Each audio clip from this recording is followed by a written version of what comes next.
Bueno, antes de explicar de lleno la psicología forense, me gustaría hablar de algunos términos que son muy importantes para la comprensión de la misma. Primero que nada, hablemos de la psicología. Por sí misma, la psicología es una rama de la ciencia que estudia los fenómenos y las operaciones psíquicas. Es, en otras palabras, el estudio científico de la conducta humana y además la experiencia, de cómo los seres humanos e inclusive los animales piensan, sienten, experimentan, aprenden y hacen con el objetivo de adaptarse al medio que los rodea. Como segundo término a explicar, tenemos forense, del latín forenses, haciendo alusión al foro. Esto hace referencia al lugar donde se lleva a cabo un juicio oral. Este término suele causar mucha confusión y revuelo, ya que se suele asociar de forma inmediata a la tanatología.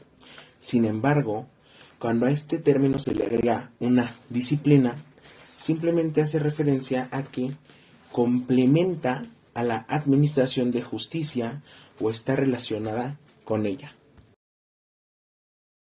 Y por último, jurídico.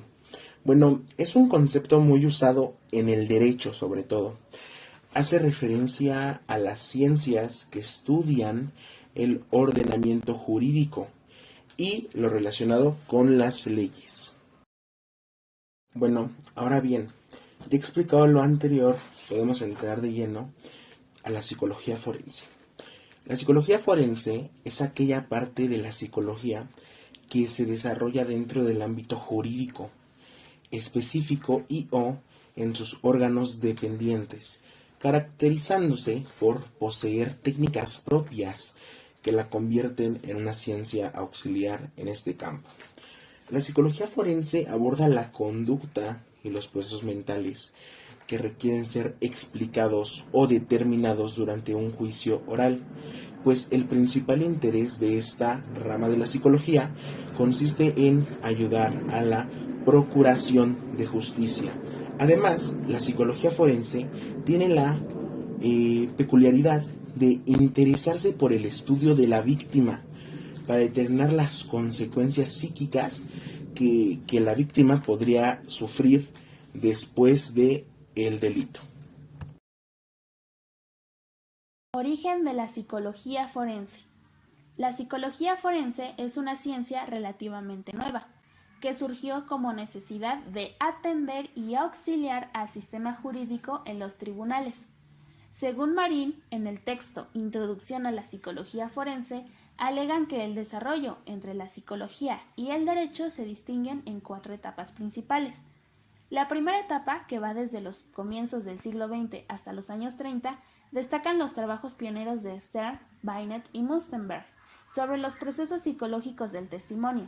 Mustenberg, en su libro On the Witness Stand de 1907, propuso la utilización de un test de asociación.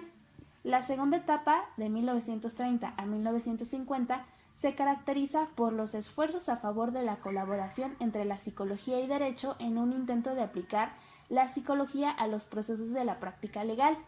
En la tercera etapa, de 1950 a 1970, empieza a surgir la necesidad de la influencia de la psicología clínica y la psicología social. En los tribunales comienzan a acusar la necesidad de utilizar psicólogos calificados como testigos expertos sobre cuestiones criminales en las que se debe establecer la responsabilidad del sujeto. Entonces, algunas cortes comienzan a considerar no solo a peritos de corte médico, sino también a los psicólogos para identificar si el acusado o testigo está en buenas condiciones mentales y tiene responsabilidad mental. En los 60 se introdujeron tópicos a la psicología forense como testificación, jurados, conducta legal, magistrados, disuasión y sentencia juvenil, justicia, negociación, sistemas judiciales y justicia civil. La cuarta etapa empieza a partir de los años 70. En 1980 se publica el Manual de la Psicología Forense, a manos de Emilio Mirey López, donde apuntó temas como la psicología del delito la psicología del testimonio o el concepto psicológico y la valoración jurídica de la debilidad mental. En 1981, la Asociación Americana de Psicología creó la División 41, en la que se implementó como rama la psicología forense. Asimismo, se contribuyen asociaciones como la Asociación de Psicología y Derecho en 1991 o la Internacional Asociación de Servicios Forenses de Sanadores Mentales en el 2001.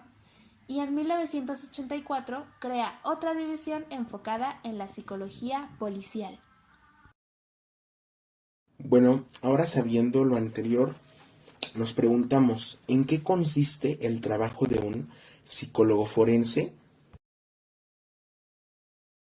Ok, de esta forma también podemos entender a la psicología forense como aquella rama de la psicología aplicada relativa a la recolección, análisis y presentación de evidencias psicológicas para propósitos judiciales. Por tanto, es indispensable para el psicólogo forense la comprensión del derecho penal en la jurisdicción que le corresponda, a fin de realizar evaluaciones legales e interactuar apropiadamente con jueces y abogados. Este es un punto realmente muy importante. ¿Por qué? Aquí nos están explicando que el psicólogo forense debe de tener una noción sobre el derecho penal. O sea, tiene que conocer un poco sobre las leyes ya de ella, ¿no? Sobre la carrera de derecho. Por esto mismo hay muy pocos psicólogos forenses. Y esto lo digo porque yo tengo familiares que son abogados y ejercen la carrera. Y bueno, preguntándoles un poco sobre el tema, me comentan que hay muy pocos psicólogos forenses realmente. O sea, realmente sí son muy limitados. Vamos a decir que sean especiales, pero sí es un poco complicado lograr encontrar un psicólogo forense para que esté de lleno en el caso.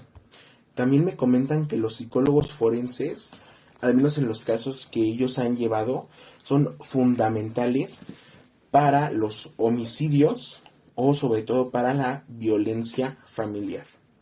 Ya que recordemos que además de que el psicólogo forense, bueno, lleva todo este tema del derecho y las leyes, el psicólogo forense tiene esa peculiaridad de que también se va a ver qué sucede con las víctimas, ¿no? No solo se interesa pues por lo jurídico, sino que también puede apoyar en todo este proceso que están pasando las víctimas.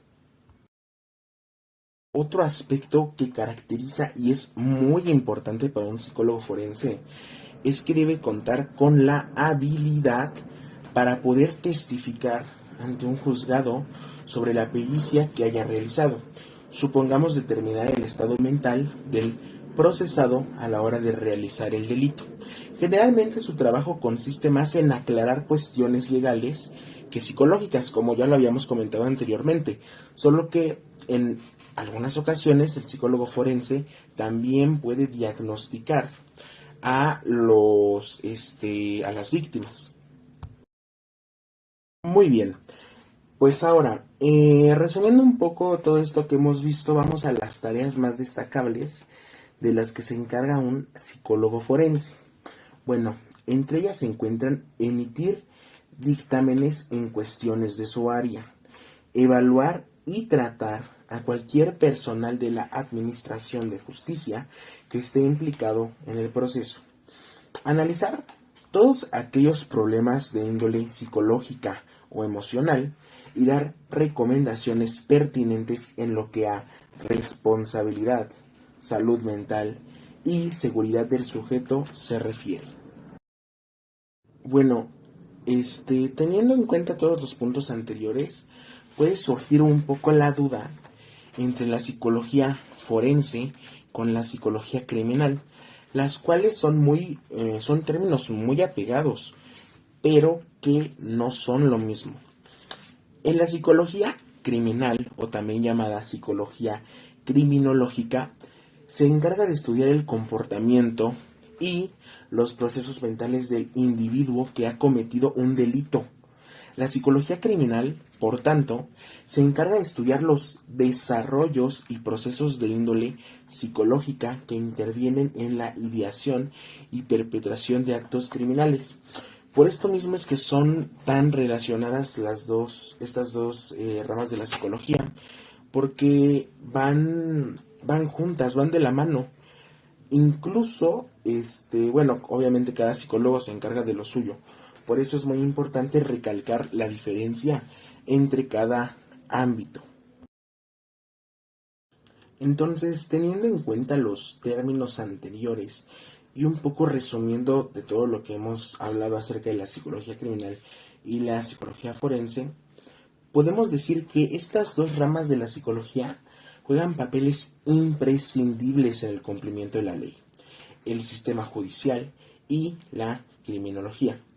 Sin embargo, la psicología criminal se usa para determinar los motivos psicológicos del delincuente, es decir, el por qué se comete un delito.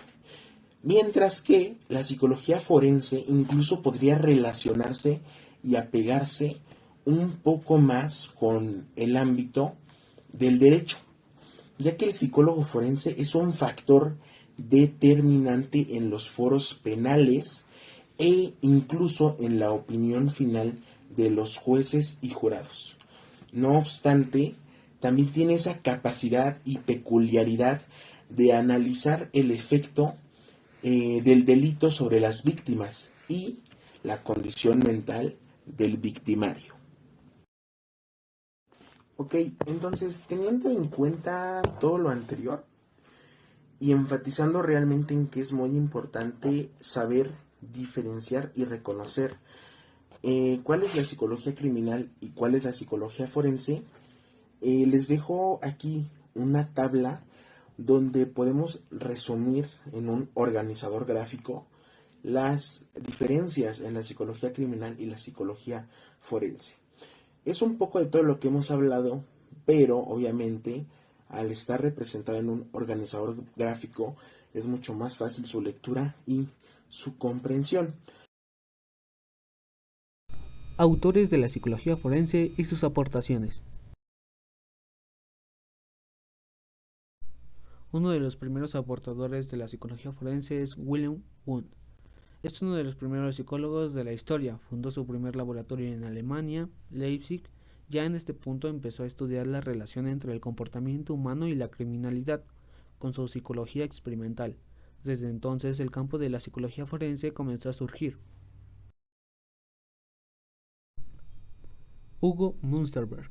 Hugo Münsterberg nació el 1 de junio de 1836 en la ciudad actual de Gdańsk, en Polonia. Münsterberg se enfocó especialmente en el estudio de los testimonios de testigos presenciales, analizando cómo la gente ve o cree haber visto ciertas cosas.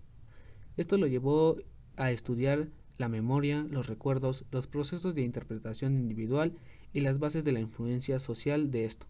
Münsterberg fue uno de los primeros psicólogos en estudiar los procesos de sugestión a los que se ven expuestas las personas llamadas a confesar en entornos legales. James McQueen Caddell. James nació en 1860 en Easton, Pensilvania. Fue pupilo de Wundt y fue el primer psicólogo en tener una cátedra para impartir clases de psicología en la Universidad de Pensilvania. James McQueen Caddell diseñó los primeros test mentales de la historia de la psicología. Su forma de trabajar se basó en la experimentación rigurosa y rechazó de forma abierta la introspección como una forma de abordar los fenómenos psicológicos. La primera vez que utilizó el término de test mental fue en un artículo publicado en 1890 con el que hace referencia a una decena de pruebas que aplicaba anualmente a sus estudiantes universitarios para determinar su nivel intelectual y poder prever su respuesta a nivel académico. William Moulton Marston. William fijó su interés psicológico en las personas normales o típicas. Él estaba interesado en los retos diarios de una persona común. No le interesaba la conducta psicótica o la enfermedad mental en general. Marston quería desarrollar una unidad de medida para la energía mental, es decir, quería entender y describir el comportamiento humano cotidiano, de acuerdo a cómo cada persona distribuyera, direccionara y exteriorizara esta energía mental. Para esto creó 4 direcciones: dominio, influencia, sumisión y conformidad a normas. Más adelante sumaría una quinta dirección, la que sería el autocontrol emocional, relacionado al equilibrio entre emocionalidad y racionalidad, muy asociado a lo que hoy conocemos como la inteligencia emocional. Esta mide la capacidad de un individuo a controlar o no sus emociones y de evitar que éstas incidan y afecten sus decisiones y acciones. Esta quinta dirección es clave, ya que refiere al equilibrio con el cual una persona manifiesta sus conductas. La teoría de las 4 direcciones fue una parte del resultado de su investigación acerca de la medición de la energía y el comportamiento de la conciencia, aunque su intención al desarrollar la teoría era demostrar sus puntos de vista acerca de la motivación humana. En 1928, Marston publicó Emotions of Normal People, y aunque había escrito sobre su teoría 4 años antes, fue en este libro donde la presentó formalmente. La teoría de las 4 direcciones fue presentada en este libro. En 1931, Marston publicó otro libro acerca de la teoría, llamado Integrative Psychology. La teoría de las 4 direcciones fue uno de los primeros intentos de aplicar la psicología a personas cotidianas, fuera de un ámbito puramente clínico. Ya sabemos que el psicólogo forense va a ser el profesional que se va a encargar del asesoramiento técnico a fiscales, jueces, abogados, etc., respecto del ámbito psicológico y su relación con la justicia. Su trabajo se orienta al estudio de la mente de los sujetos en relación con el sistema y las administraciones de justicia. Pero, ¿cómo es la psicología forense en la práctica? En el derecho penal se puede realizar una valoración de la imputabilidad en un jugador patológico. En relaciones generales, será considerado totalmente imputable todo aquel mayor de edad penal que no presente anomalía, alteración mental, intoxicación o abstinencia a drogas psicotrópicas, alteración de la percepción o trastorno mental transitorio, no buscado de propósito para delinquir, en el momento en el que los hechos que afecten la comprensión de lo ilícito, capacidad cognitiva, o la capacidad para adecuar su conducta a dicha comprensión se declara inimputable. Se trata de valorar el estado psicopatológico del sujeto, con objeto de determinar su estado psicológico en relación al delito cometido. En el derecho civil, en caso de abuso sexual infantil, por ejemplo, se elabora un informe pericial considerando términos como los hechos sobre cuya veracidad debe informarse son exclusivamente los referidos a la denuncia como posible existencia de actos del acusado que atenten contra la sexualidad de los menores. En caso de un divorcio, el abogado requiere de la ayuda de un perito, que aporte prueba respecto a si existe violencia doméstica, probar las secuelas de la separación en cada una de las partes de la familia, y si el matrimonio tiene hijos, también debe demostrar la idoneidad de los padres para la custodia de sus hijos, orientar para el establecimiento del régimen de visitas, así como realizar el seguimiento del mismo.